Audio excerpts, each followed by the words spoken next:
जब 7 दिन चुप रहे गौतम बुद्ध। कहते हैं बुद्ध को जब ज्ञान हुआ तो वह 7 दिन चुप रह गए। चुप्पी इतनी मधुर थी, ऐसी रसपूर्ण थी, ऐसी रुआ रुआ इसमें नहाया सरोवर था।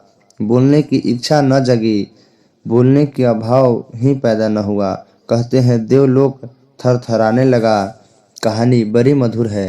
कहते हैं ब्रह्मा स्वयं घबरा गए, क्योंकि कल्प बीत जाते हैं, हजारों हजारों वर्ष बीतते हैं, तब कोई व्यक्ति बुद्धत्व को उपलब्ध होता है।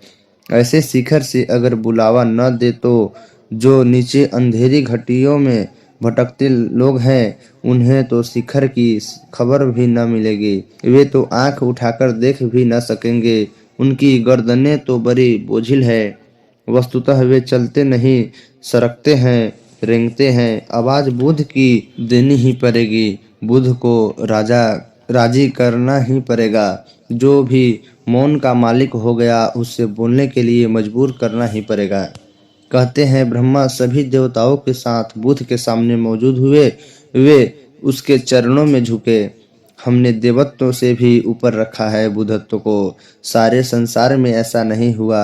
हमने बुद्धत्व को देवत्व के ऊपर रखा है। कारण है देवता भी तरसते हैं बुद्ध होने को। देवता सुखी होंगे, स्वर्ग में होंगे, अभी मुक्त नहीं है, अभी मोक्ष से बड़े दूर हैं।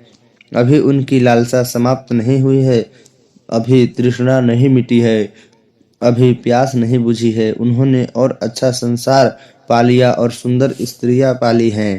कहते हैं स्वर्ग में कंकर पत्थर नहीं है, हीरे जवाहरात हैं। कहते हैं स्वर्ग में जो पहाड़ है वे शुद्ध स्फटिक माणिक के हैं। कहते हैं स्वर्ग में जो फूल लगते हैं वे मुरझाते नहीं, परम सुख है। लेकिन स्वर्ग से भी गिरना होता है, क्योंकि सुख से भी दुख में लौटना होता है। सुख और दुख एक ही सिक्के के पहलू हैं। कोई नरक में पड़ा है, कोई स्वर्ग में पड़ा है। जो नरक में पड़ा है वह नरक से बचना चाहता है, जो स्वर्ग में पड़ा है वह स्वर्ग से बचना चाहता है। दोनों चिंतातुर हैं, दोनों पीड़ित और परेशान हैं। जो स्वर्ग में पड़ा है वह भी किसी लाभ के कारण वहां पहुंचा है। एक ने अपने लोभ के कारण पाप किया होगा, एक ने लोभ के कारण पुण्य किए हैं। लोक में फर्क नहीं है। बुद्धत्व के चरणों में ब्रह्मा झुके और कहा आप बोले। आप न बोलेंगे तो महा दुर्घटना हो जाएगी, और एक बार यह सिलसिला हो गया तो आप परंपरा बिगाड़ देंगे। बुद्ध सदा बोलते रहे हैं, उन्हें बोलना ही चाहिए। जो न बोलने की क्षमता को पा गए हैं, उनके बोलने में कुछ अंधों को मिल सकता है। अंधेरे में भटको तो को मिल सकता है। आप चुप न हो, आप बोलें। किसी तरह मुश्किल राजी किया।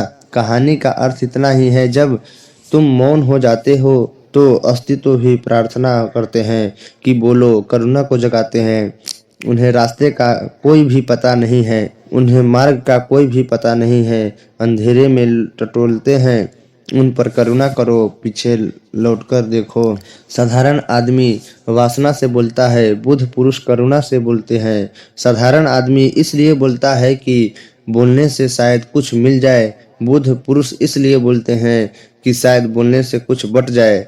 बुद्ध इसलिए बोलते हैं कि तुम भी साझीदार हो जाओ उनके परम अनुभव में।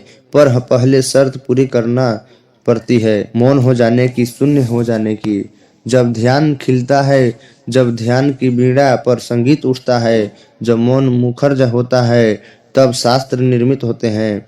जिनको हमने शास्त्र कहा है वह ऐसे लोगों की वाणी है जो वाणी के पार चले गए थे।